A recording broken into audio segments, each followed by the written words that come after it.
A very, very long time ago, I used to listen to a fundamentalist Christian radio station in the car, not because I took any of it seriously, but because it was utterly laughable. One of the shows I listened to was the Bible Answer Man with Hank Hanegraaff, a bombastic evangelical asshat without half a clue. It seems to me that that's where I first ran into Dennis Prager, who appeared once in a while as a guest host, and while I thought Prager was a little, and I stress little, better spoken than Hanegraaff and his cronies, he wasn't that hot. Of course, years later, Dennis Prager would go on to form the so-called Prager University, a non-accredited and totally bogus school that spreads far-right political and religious bullshit. So, somebody suggested I ought to take a look at some of these Prager University videos, and the first one I came across was this one, called Does God Exist? 4 New Arguments, hosted by Frank Pastore. So let's dive in and see just how deep the rabbit hole goes. Can they really defend any arguments, new or otherwise, for the existence of God? Don't hold your breath. You know, for 27 years, I was an atheist. I thought anyone who believed in a God or gods was, well, stupid or uneducated, naive, gullible, or just into the gig for money, sex, and power. I mean, after all, everyone knows that religion is just a psychological crutch for intellectual weaklings, right? So, what changed my mind? Well, look, I tell the whole story in my book, Shattered, but for our purposes here on Prager University, I was simply challenged by my Christian teammates on the Cincinnati Reds to read some religious books, critique them, and then share with the guys where the authors were wrong and why atheism is the only real and true outlook for anyone not deceived by fantasy, fiction, or mythology. I mean, for someone who wants to base their beliefs and values upon evidence and argument, not emotion and tradition. Now look, simply put, I set out to disprove theism, which I didn't think would take very long. But I ran into some difficulties along the way. I've said this before, but here he's being the poster child for default atheism. Atheism, as I showed in my video on it, simply means that you don't believe in gods. It says nothing about why you don't believe in gods. An infant, when they are born, is, by definition, an atheist because they don't hold any God beliefs. They are an atheist by default, and that's the impression I get here. He is an atheist because he's never been indoctrinated into religion, not because he studied religion and found it lacking. In fact, that's exactly what he says when he says that at age 27, he was challenged to read religious books and critique them. Any rational atheist worth their salt would have already read all of these books long before they got anywhere near age 27 and rejected them for cause. They wouldn't have to look at them the first time that late in the game. Clearly, this guy is both egotistical and rude, but lacks the basic knowledge to actually back up anything he says. And while I don't want to demean baseball players, certainly we're not looking at a religious brain trust here. Then he goes on to say he wanted to be someone who based his arguments on evidence and reason, not emotion and tradition, and then spends the rest of the video showing he hasn't got the slightest idea what the evidence says or how to reason his way out of a wet paper sack. He says he wanted to disprove theism, which isn't the goal of any rational individual. It is to examine the evidence and follow where it leads, regardless of where that might be. To do otherwise is logically fallacious, which means we're in for a lot of facepalming in the near future. Difficulties like Aristotle, Augustine, Aquinas. I mean, in simple terms, I was confronted with the awareness that there are really 4 big bangs that have to be accounted for, not just one. I had never really even considered that before. It's clear he's never considered a lot of things before. That's the problem, as we shall see. And none of the people he mentions ever actually demonstrated that God exists. Nobody ever has. That's a serious problem for the theistic position, and one that virtually all apologists spend a considerable amount of time ignoring. They don't want to address the simple fact that they really have nothing to present. They either waste time shifting the burden of proof, demanding that non-believers prove them wrong, or in concocting elaborate mind games and pretending that it actually proves anything. Sorry, Frank, you're just not impressing anyone. I mean, we're all familiar with the first Big Bang, right? It's usually the answer given to the question, why is there something rather than nothing? It's the idea that there was nothing, it popped, and boom, there's something. I mean, that time, matter, and space all came into existence in some great cosmological flash about 16 billion years ago. There was no gradual development, no transitional forms, just a binary flip. A metaphysical, now you don't see it, and now you do. Fine, I want to follow the evidence wherever it leads. However, astrophysicists tell us that this first Big Bang yielded only a handful of fundamental elements, and that it would take billions and billions of years for the nuclear furnaces of trillions of stars to yield the 118 elements in the periodic table. But the first theoretical cosmological Big Bang, well, it only yields matter and energy. It doesn't even begin to address the origin of life. So, how do you get life from non-life? How did abiogenesis occur? I mean, the notion that something can come from nothing. Where's the evidence? If he's familiar with the first Big Bang, as he claims, then how can he get it so completely and totally wrong? The first Big Bang, as he calls it, has nothing whatsoever to do with something rather than nothing. That's a philosophical question, not a scientific one. The Big Bang is a singular event. It is something that we know happened. We can see evidence of it everywhere. In 1964, two scientists working for Bell Labs discovered that there was a constant hum coming from every direction that they pointed their super-sensitive satellite dish in.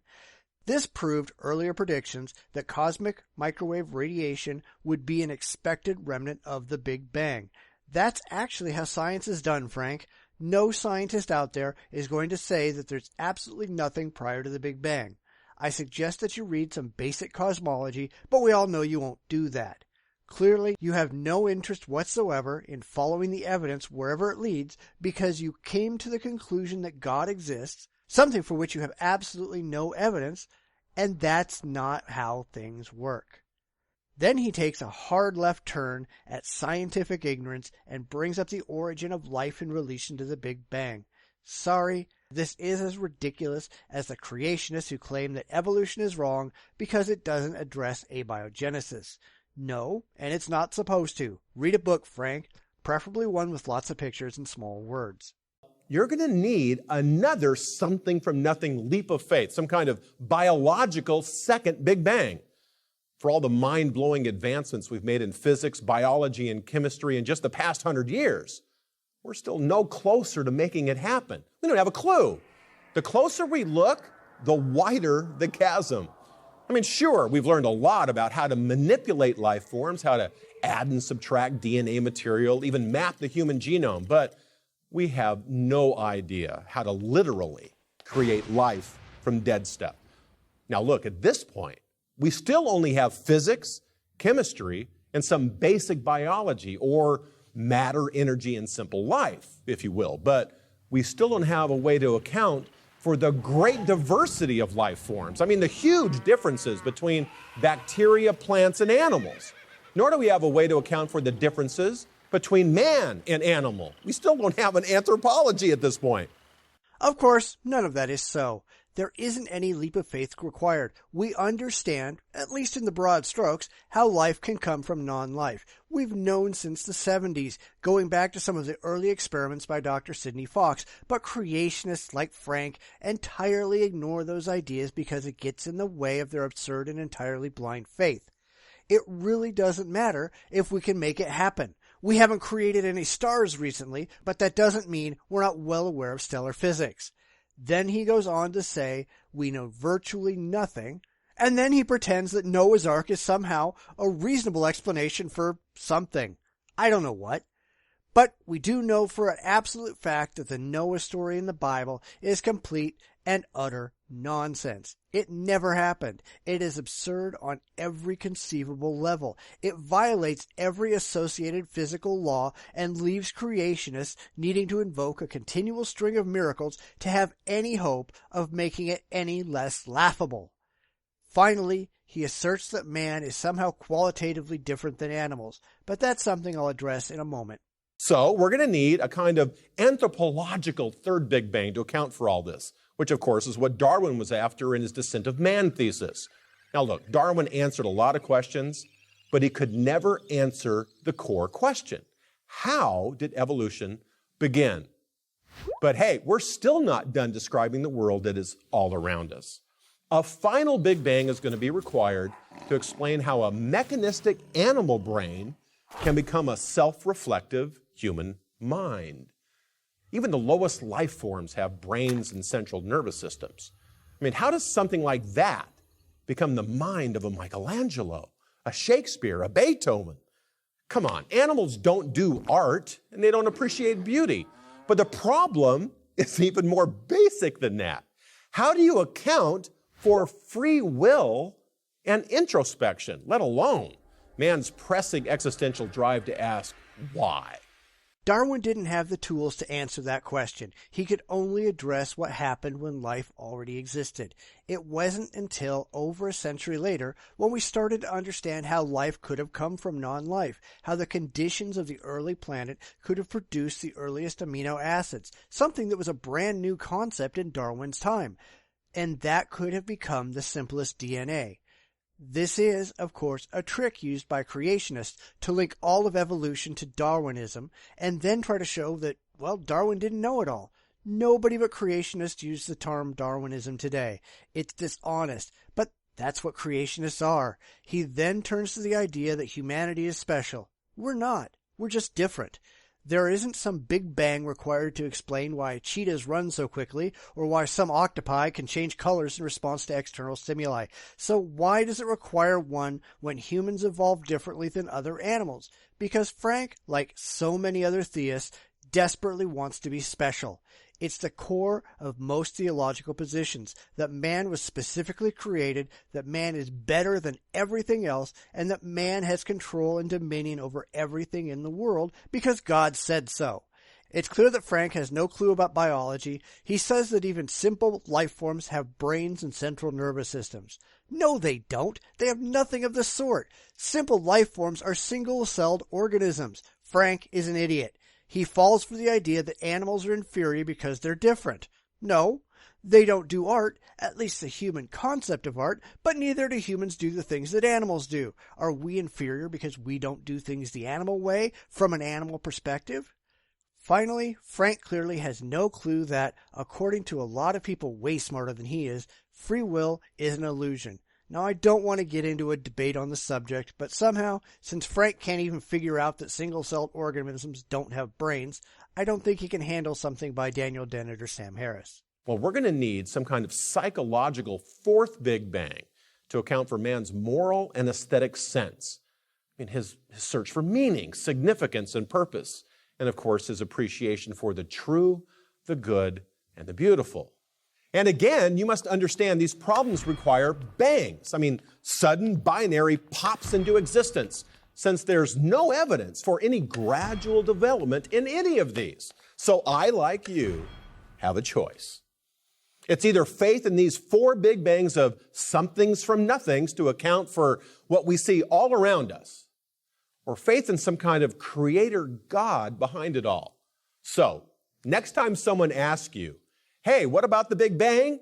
Make sure you ask them, which one? The cosmological, biological, anthropological, or psychological? I'm Frank Pastore for Prager University. Since he hasn't shown that animals lack an aesthetic sense, only that their senses are not identical to man's, which is meaningless anyway because our senses are not identical to the animals, what difference does it make? As for morals, we clearly see moral standards in many animal species, animals that will help each other when they're injured or even give their own lives, not only for others of their own species, but even for those of other species as well. If that's not moral behavior, I don't know what is. None of these things require bangs. That's the whole point of slow, steady progress over long periods of time. Sure, you can argue that the cosmological Big Bang was sudden, but evolution was not. Biological development within a species is not. Social evolution is not. The fact that Frank says there's no evidence for development only shows you how ignorant Frank actually is. So, we all have a choice. We can follow the evidence that Frank is totally blinded to, or you can pick an imaginary friend in the sky for which there isn't a single shred of evidence. I know which one I'm picking, and the next time anyone asks Frank about the Big Bang and he pretends there were four, well, that's fine. It just lets people know up front just how uneducated and irrational he is. Might as well get that out in the open right away. Well, there you have it. Prager University has some flashy videos, but they're entirely without intellectual merit, just like most apologetic videos. These are people who aren't interested in reality, only in pushing their own ignorant theology. Now, I have no idea if Frank Pastore is really as oblivious as he seems, or if he's just being dishonest. I run into both kinds of apologists. The one thing I've never met is an honest apologist, one who actually looks at all the evidence and admits that their own theological positions lack anything credible. Of course, if they did that, there would be no logical reason for them to remain a theist, would there? Maybe that's something they ought to think about. Thanks for spending a couple minutes with me. I'll be back soon with more rational content. Please comment, like, and subscribe. And if you have any ideas for videos or news stories to tackle, please let me know. Until then, take care.